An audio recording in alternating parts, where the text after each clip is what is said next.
Hey Foxy Vixen, here's where things get really interesting. Getting to know your attacker. Now, the Outfox program recognizes three main predatory types. Now, we know that there's going to be some overlap, but we're confident that after this video, you will be able to easily distinguish between these three. The first is the Insidious Predator. He's a sneaky bastard. The Insidious Predator is one of the most dangerous because they seem like nice people. They can be smart, charming, and they could even be your friend. The famous serial killer Ted Bundy, before he was caught and convicted, was thought of as a handsome, clean-cut, intelligent individual. One person even went out so far to say that he was the ideal neighbor. Now, sometimes it takes this much skill and appeal in order to pull the wool over your eyes, and before you know it, you're in a dangerous position. So who might these insidious people be? Now, the common types of insidious predators are a sexually charged young date who maybe pushes the boundaries, maybe even guilting or trying to convince you to have sex with him well before you're ready. Or two, some piece of scum that puts a roofie in your drink. Or three, a coworker who puts his hand on your shoulder for too long or puts his hand on your knee. Just testing the waters to see how you're going to react to this or maybe even future advances. The insidious predator is one of the hardest predators to fight off because, let's face it, it's harder to punch a friend or someone you know than a stranger that crosses your boundaries.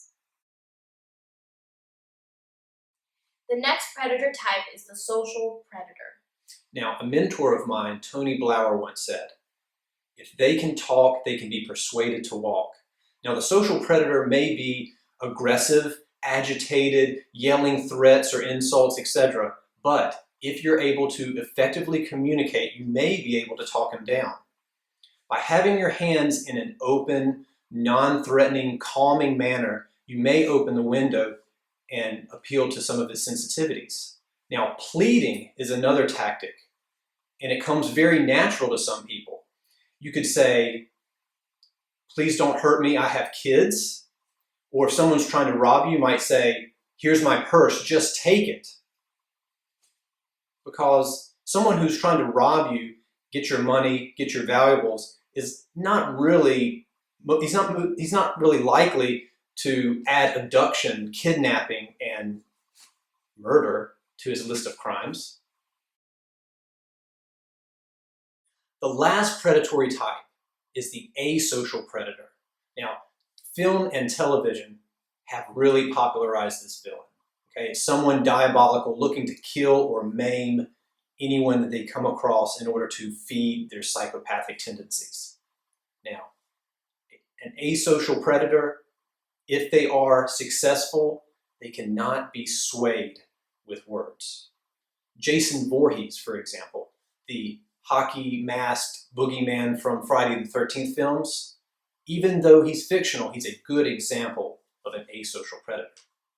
So some things to notice about an asocial predator is that they're easily angered, aggressive.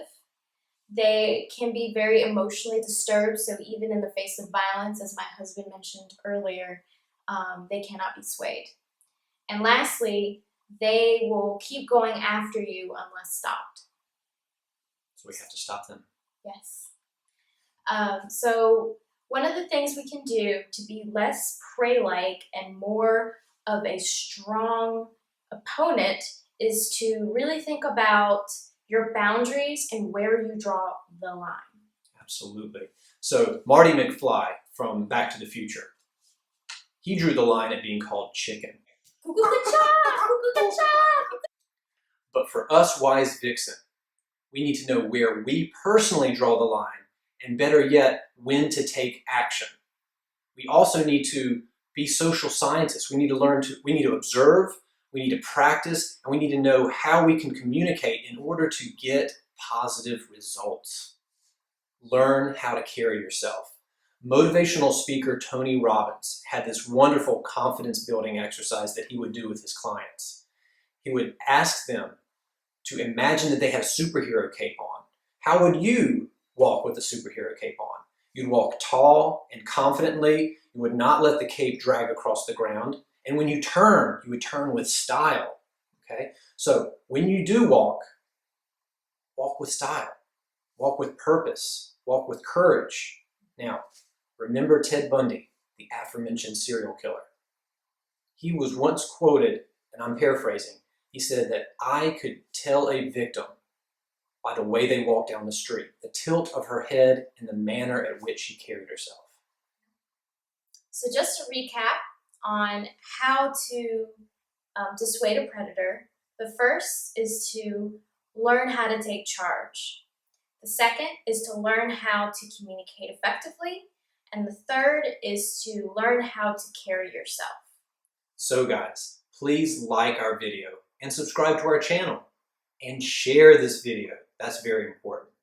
Now, in the description box below, there's a link to outfox.com, our webpage. And at the bottom, you can subscribe to our free newsletter.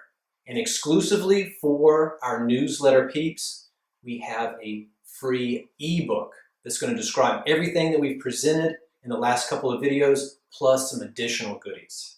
So go to outfox.com and be sure to pick it up by subscribing. Thanks for watching, guys. Stay foxy, everyone.